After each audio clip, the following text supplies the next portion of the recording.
அனைவருக்கும் வணக்கம். ஒரு வயதானவர் பேங்க்கு போகிறாங்க. போய் பணமெல்லாம் எடுக்கிறாரு. எடுத்து முடிச்சுட்டு அந்த நோட்டையெல்லாம் செக் பண்ணி பார்க்குறாரு. ஒரு நோட்டு கம்மியாக இருக்கிற மாதிரி அவருக்கு தெரியுது.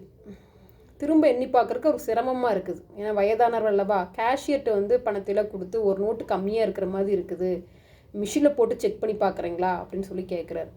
உடனே கேஷியர் என்னது, எனக்கே 1008 வேலை இருக்குது, நானே ரொம்ப பிஸியாக இருக்கிறேன், போய் ஓரமாக உட்காந்து திரும்ப ஒருக்கா எண்ணி பாருங்க, அப்புறம் பார்க்கலாம் அப்படின்னு சொல்லிட்டு எண்ணி பார்க்க மாட்டேங்கிறார். அப்புறம் கொஞ்ச நாள் ஆயிடுது. அதே வயதானவர் திரும்ப பேங்க்கு போகிறாரு. மறுபடியும் பணம் எடுக்கிறாரு. எடுத்து முடிச்சுட்டு இந்த டைம் என்ன சொல்கிறார் கேஷியர்கிட்ட, ஒரு நோட்டு எச்சா இருக்கிற மாதிரி இருக்குது அப்படின்னு சொல்லி முடிக்கிறதுக்குள்ள டக்குன்னு இந்த பணத்தை வாங்கி மிஷினில் போட்டு செக் பண்ணி பார்க்குறாரு. கையில் ஒருக்கா செக் பண்ணி பார்க்குறாரு. இதுதாங்க வாழ்க்கை. நோட்டு கம்மியாக இருக்கும்போதுன்னு சொல்லும்போது செக் பண்ணி பார்க்கல, ஒரு நோட்டு எச்சா இருக்குன்னு தெரிஞ்சுட்டே அத்தனை டைம் செக் பண்ணி பார்க்குறாரு அந்த கேஷியர்.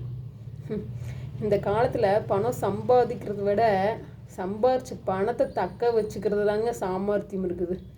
சம்பாரித்த பணத்தை எப்படி கரெக்டாக செலவு பண்ணுறது, எப்படி தக்க வச்சுக்கிறங்கிறது தான் பெரிய விஷயமே இருக்குது, சாமர்த்தியமும் இருக்குது. உங்களுக்கு இந்த கதை பிடிச்சிருந்துச்சுன்னா லைக் பண்ணிவிட்டு சப்ஸ்கிரைப் பண்ணிடுங்க.